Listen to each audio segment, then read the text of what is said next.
Good afternoon and welcome to the preview of the weekend racing. It's Doncaster Day. It's been made an interesting day by virtue of the fact that the rain affected going. So that's going to make it probably a little bit more competitive than some people would expect. Melbourne's wet as well, so big rain coming everywhere. I don't mind the wet tracks myself, so I got no problems betting on them, and with a bit of luck we'll be able to find something at a bit of a price.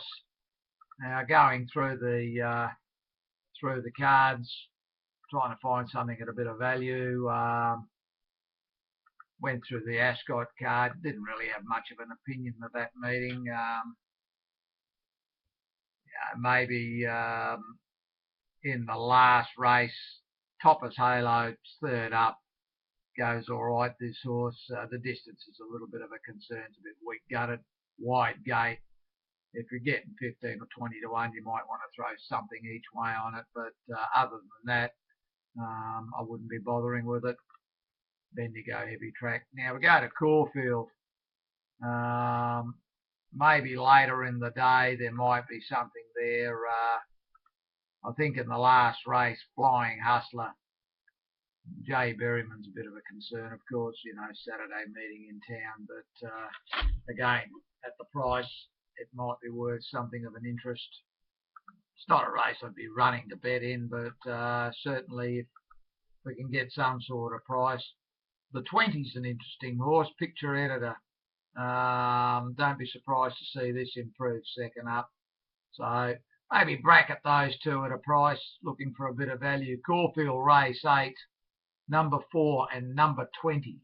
Number 4, Flying Hustler, and number 20, Picture Editor.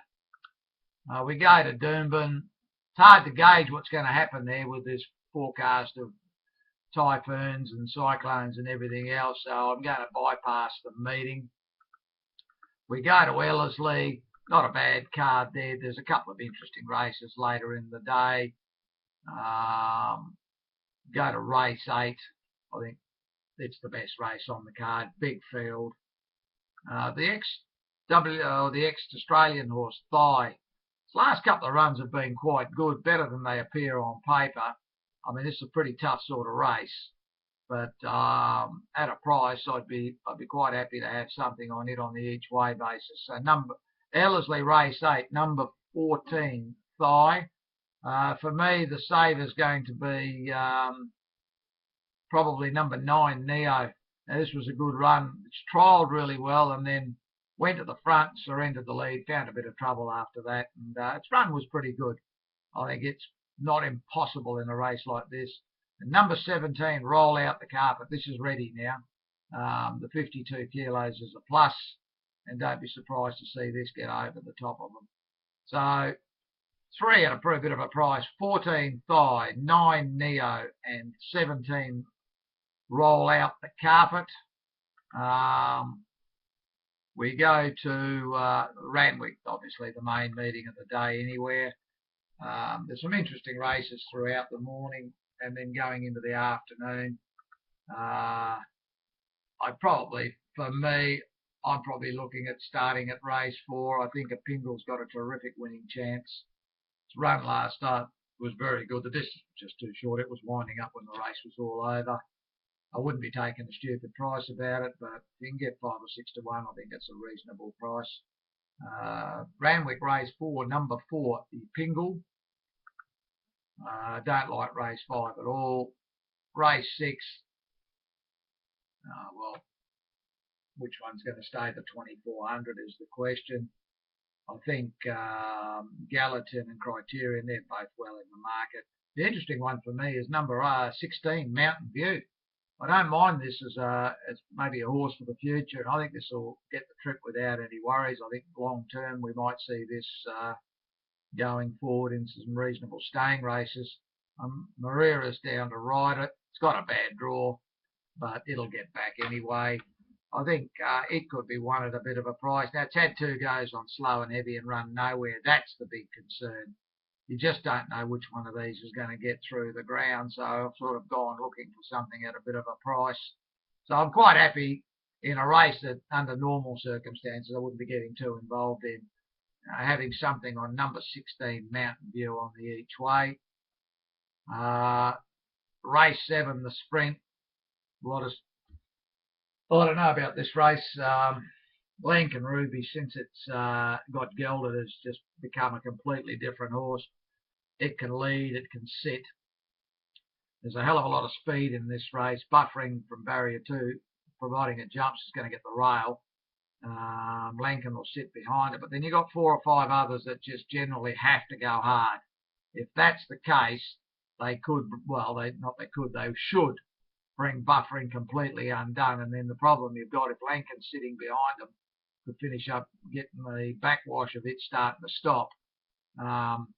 The other query, of course, is with the heavy track, is the rail going to be any good anyway? And this is unknown on this sort of conditions. It's never gone on slow and heavy, so that's another risk. And you know, they want you to take 6 to 4 or 7 to 4. I mean, I couldn't bring myself, even if I thought it was a living certainty on a dry track. On a wet track, I'm never going to take this sort of price with two. This thing's got too many negatives for me. Quite happy to bet around it. I'm hoping that they go hard. If they go hard and keep attacking in front, I think Rebel Dane can beat them.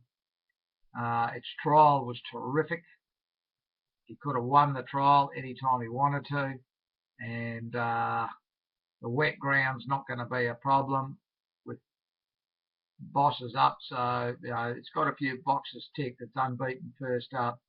I think this has obviously been set for this race.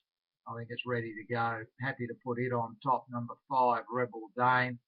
I think Zoo Star is probably the best 3-year-old, sprinting 3-year-old going around at the moment. You just got to forgive it the one bad run. Its trial since then, and that was okay. I think you have to put it in. After that, Villa Verde, it's probably the next best 3-year-old for me, sprinting 3-year-old. And I've got to put it in, especially with the expected hectic speed up front. It'll be charging late. And obviously, Gordon Lord Byron, it was terrific win first up. Now, this is a high order international horse at weight for age. If this was a handicap, it'd be given most of these 10 or 12 kilos. So weight-wise, it's fair income pitched in here. And you've just got to include it as a winning chance. Handles all going, so that's not going to be the issue with it. Finished up 5 on top from 16, 18 and 2. We go to the Doncaster. Terrific race. I think that probably a third of these shouldn't even be in the race. They've got no hope. But still a quality field overall. Weary, 51.5. I think that brings it right into this. Handles the wet ground very well. I'm happy to have it on top. I think Dear Demi's ready to fire. The wet track is a plus and it's drawn well with a good rider. And 53.5 fair weight for it. Sacred Falls. I've had to bring this back into the fray now on the heavy ground. Terrific wet tracker. Obviously, the 56.5 is a little bit of a concern for me. I don't generally think not many horses win the Doncaster with more than 55 odd kilos. So this is probably 1.5 kilos over what we really would like to see. But you've got to include it. Speediness, it's probably the next best of all the higher weighted horses. So I've left it in. And then I've got El Rocker, Messine, Muro, sort of in that bracket that could run second or third. And I've got a couple that are, like at an absolutely massive price. Ladari.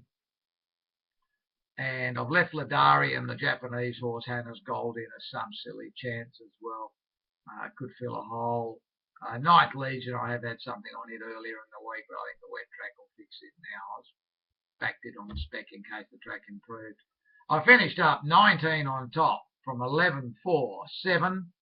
Then chances to 18, 17 on the sort of quartet pick 4 line. Added in 14 and 15.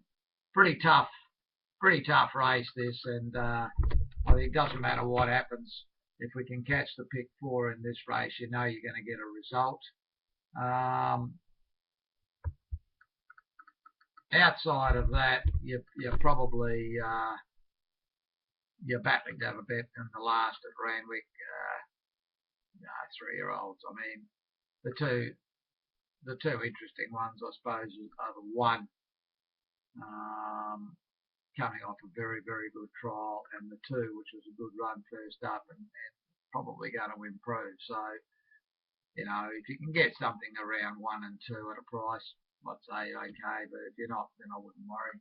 We go to Riccarton, a couple of interesting races later in the day. Probably the best of it from a betting point of view might be the last, looking for a bit of value, maybe number 12, Crystal Fox, give it some chance at a price. So Riccarton race 9, number 12, Crystal Fox. As you can see, it's fairly open sort of day.